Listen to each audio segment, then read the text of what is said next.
Hello friends, இன்னைக்கு பார்த்தீங்கன்னா இந்த படத்தோட ரிவ்யூ வந்திருக்குன்னா இட்லி கடை. ஆஹ் இந்த படத்துல யாரா நடிச்சிருக்காங்கன்னு பார்த்தீங்கன்னா நம்ம தனுஷ் சார் மற்றும் ராஜ்கிரண் சார், சத்யராஜ் சார், ஷாலினி பாண்டே பல நட்சத்திர பட்டாளங்கள் நடிச்சிருக்காங்க. இந்த படம் ஆயுத பூஜை சிறப்பா ரிலீஸ் ஆயிருக்கு. சரிங்க, நம்ம இந்த படத்தோட கதைக்களத்துக்குள்ள போகலாம். இந்த படத்தோட கதைக்களம் என்னன்னு பார்த்தீங்கன்னா, தேனி மாவட்டத்துல ஒரு கிராமத்துல பார்த்தீங்கன்னா ராஜ்கிரண் சாரி இட்லி கடை வச்சு நடத்திட்டு இருக்காரு. அதாவது ஒரு ஒரு ஒரு 4-5 பேரே உட்காந்து அமர முடியாத கடை, அது மாதிரி ஒரு இட்லி கடை, சின்ன இட்லி கடை. அதுல பாத்தீங்கன்னா அவரோட மகன் வந்து தனுஷ் சாரு. அங்க வந்து அவரு வந்து ஆரம்பத்துல இருந்தே மகனை வந்து கூடயே வச்சு அப்படியே பழக்கப்படுத்துறாரு. அதாவது மாவு எப்படி ஆட்ட வந்து சாம்பார் எப்படி வைக்கிறது எல்லாமே வந்து அப்படி பொறுமையா காட்டுறாங்க.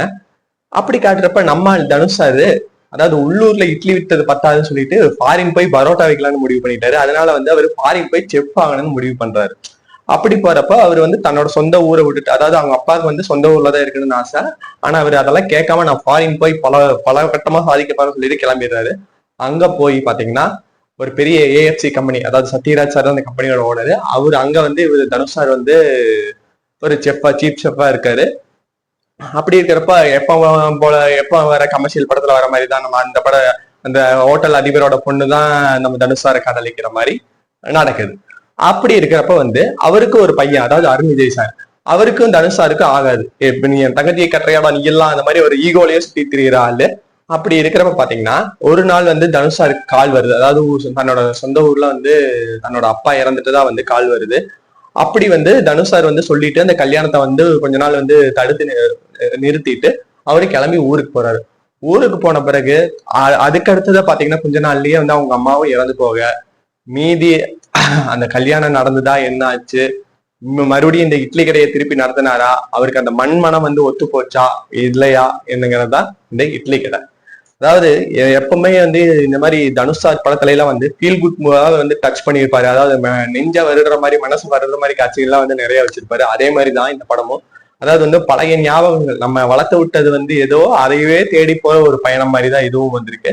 இல்ல அப்படி தன்னோட இட்லி கடையை வச்சு நடத்துறது வந்து எவ்வளவு ஒரு நேசிக்கிற மாதிரி வந்து காமிச்சிருக்காங்கிறது வந்து உண்மையாலுமே வந்து ரொம்ப பாராட்டி ஆகணும். அருமையா காமிச்சிருக்காங்க. அந்த இட்லி கடையை மட்டும் இல்லாம இந்த ஊர் குலதெய்வமான, அதாவது குலதெய்வம் கோயில்ல போய் உட்காந்து ஒரு நல்ல பாசிட்டிவான வைப் கிடைக்கும், அவரே வழிகாட்டுவாங்க, முன்னோர்கள் வழிகாட்டுவாங்க. இந்த மாதிரிலாம் வந்து நிறைய நல்ல விஷயங்களை எல்லாம் அந்த வந்து படத்துல பேசியிருக்காங்க. அப்புறம் எமோஷனலா பார்த்தா பல விதத்துல கனெக்ட் ஆயிருக்குது. அதாவது ஃபாரினை தவிர்த்து பாத்தீங்கன்னா கிராமத்துல கட்டுற ராஜ்கிரண் சார் மற்றும் தனுஷ் சாரோட நடிப்பு ஆகட்டும், அப்புறம் பாத்தீங்கன்னா நித்யமேனன் மற்றும் தனுஷ் சார் வர சீன்கள் ஆகட்டும், அதாவது நித்யமேனன் இவங்கெல்லாம் வந்து வாழ்ந்துட்டாங்கன்னே சொல்லலாம் அந்த கேரக்டர்லயே. ஏன்னா கடை விற்க போறேன்னு வந்து தனுஷ் சார் சொல்லி போயிட்டு வந்திருப்பாரு. அப்ப நித்யமேனன் வந்து ஒரு ஆக்ட் பண்ணுவாங்க பாருங்க, அதெல்லாம் உண்மையாலுமே வந்து பாராட்டியாகணும். அதாவது சிறந்த ஆர்டிஸ்ட்ங்கிறத நிரூபிச்சிட்டாங்க. சூப்பரான ஆர்டிஸ்ட், சரியான பர்ஃபார்மன்ஸ். டக்குன்னு சொல்லி அப்ப திட்டுற மாதிரி திட்டு கடை விற்க போறேன்னு சொல்லிட்டு நான் கடை விற்கல கையில அப்படின்னு சொன்னே வந்து டக்குன்னு மாத்தி பேசுவாங்க பாருங்க அந்த பாடி. அதெல்லாம் வந்து உண்மையாலுமே வந்து பாராட்டியாகணும்.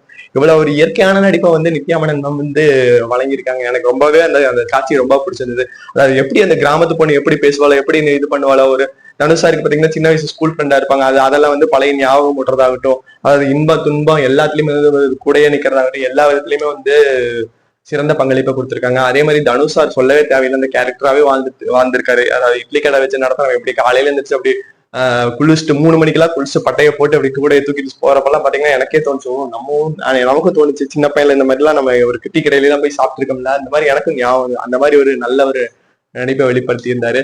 அப்புறம் சத்யராஜ் சார், அதாவது ஒரு ஃபாரின் அப்பன் கேரக்டர், இது மாமனார் கேரக்டர், அது ஒரு குண்டான கேரக்டர்ல நடிச்சு கொடுத்துட்டு போயிட்டாரு. என்ன பெருசா வந்து அது வந்து மனசுல ஒட்டாத மாதிரி தான் இருக்கு.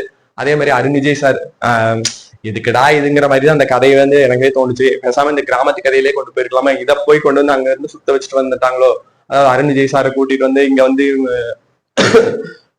இவங்க வந்து இது பண்றேன், ஏன்னா தங்க கல்யாணத்தை வேணாம்னு சொல்லிட்டு வந்துட்டார்ல, பொண்ணை வேணாம்னு சொல்லிட்டார்ல, அதனால வந்து இவருக்கு வந்து சுத்த கோபம். அதனால வந்து இங்க வந்து அவரை பார்க்க வர காட்சிகள்லாம் வந்து பார்த்தாலுமே பயங்கரமா இருக்கும். என்ன அதுதான் வந்து உங்களுக்கு கதையோட கொஞ்சம் நெகட்டிவான, அதாவது எமோஷனல் இல்லாம போறதுதான் கொஞ்சம் ஒரு மாதிரி தென்பட்டது வழியே. மற்றபடி எல்லாம் வந்து எல்லாரோட பர்ஃபார்மன்ஸும் சூப்பரா இருக்கு. அப்புறம் இளவரசு சார் ஆகட்டும், பார்த்திபன் சார் ஆகட்டும், இளவரசு சார்லாம் பக்கபலமா நின்றுப்பாரு. அதாவது வந்து தானும் பாரின்னு விட்டு இங்க வராரு, இங்க வந்து பாடுற கஷ்டம், இங்க வந்து பழைய சந்தோஷத்துல திரும்பி பாக்குறப்ப அவர் இந்த ஊர்லயே இருந்தெல்லாம் போல இருக்கிறாரு. அந்த மாதிரிலாம் வந்து காட்சிகள் அமைச்சிருக்காங்க. அதாவது ஃபாரின் போய் கஷ்டப்பட்டு திரும்பி தன்னோட சொந்த ஊருக்கு போற பல பேர் வந்து இந்த படத்தை பார்த்தாங்கன்னா உண்மையாலுமே வந்து மனசை வருடுற மாதிரி இருக்கும். அவ்வளவு ஒரு அழகான பர்ஃபார்மன்ஸ்ல நடிச்சவங்க எல்லாருமே.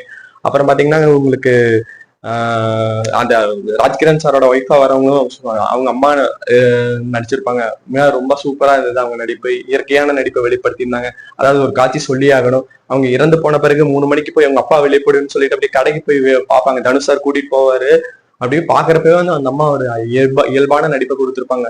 அதாவது அப்பா வெளிப்படுன்றா 3 மணி ஆச்சுரா அப்பா வெளிப்படுறான்னு. ஏன்னா அதுக்கு முன்னாடி பாத்தீங்கன்னா அவர் இறந்துருப்பாரு. அந்த மாதிரி எல்லாம் ஒரு காட்சிகள். அதை முடிச்சுட்டு வந்தோன்னே பாத்தீங்கன்னா இந்த அம்மாவும் தவறிடுவாங்க. இப்படி வந்து அழுத்தமான காட்சிகள், நெஞ்ச வருகிற காட்சிகள், அப்புறம் இந்த பேப்பர்ல சைன் போடுறப்ப ஒரு காட்சி இருக்கும். அதுமே வந்து நல்லா சூப்பரா இருக்கும். பேப்பர்ல சைன் போடுவாரு, டக்குன்னு நிப்பாட்டிடுவாரு. இந்த மாதிரிலாம் வந்து மனசை வருடுற காட்சிகள் இந்த படத்துல ரொம்பவே அதிகமா கொடுத்துருக்காங்க. இருந்தாலும் என்ன இந்த காலத்து தலைமுறையினருக்கு இந்த படம் வந்து கொஞ்சம் ஓவர் டோஸா போயிருமோங்கிறதா எனக்கு வந்து இது தோணுச்சு. மற்றபடி வந்து மியூசிக் ஜிவி பிரகாஷோட பின்னணி இசையெல்லாம் ரொம்ப அருமையாவே இருந்துச்சு. படத்துக்கு தேவையான பலத்தை கொடுத்துருக்காரு. அப்புறம் வந்து பாட்டு பாத்தீங்கன்னா என்ஜாமி தந்தானே சாங் உண்மையாலுமே வந்து படத்துல சூப்பரா இருந்தது. அதோட விஷுவல்ஸ் எல்லாம் பாத்தீங்கன்னா விஷுவல் ட்ரீட்னே சொல்லலாம். கண்டிப்பா சூப்பரா பண்ணியிருந்தாங்க. இப்படி பல முழுக்க வந்து உங்களுக்கு இட்லி கடை வந்து உங்களுக்கு திருப்தி தான் தந்தது. என்ன ஒரு மைனஸ்னா வந்து இது எல்லா தரப்பு ரசிகர்களையும் வந்து டக்குன்னு ஓகே பண்ணி வைக்க முடியுமா? ஏன்னா இதுக்கு முன்னாடி தனுஷ் சார் எல்லாம் பாத்தீங்கன்னா இவங்க 2 பேருக்கு காம்போல வந்து திருச்சிற்றம்பலம் வந்தது. ஒரு லவ் மோட்னு போனனால அப்படியே லவ் எல்லாம் கலந்து வந்தனால நல்லா இருந்துச்சு. ஆனா இதுல வந்து கொஞ்சம் சாங் மட்டும் இன்னும் கொஞ்சம் ஒர்க் அவுட் ஆயிருந்ததுன்னா படத்தை ஒண்ணு கொஞ்சம் பெருசாவே தூக்கி நிப்பாடி இருக்குன்னு சொல்லலாம். மற்றபடி இட்லி கடை இட்லி சிறப்பா தான் இருக்குது. என்ன கொஞ்சம் சாம்பார் தான் சரியில்லாத மாதிரி இருக்கு.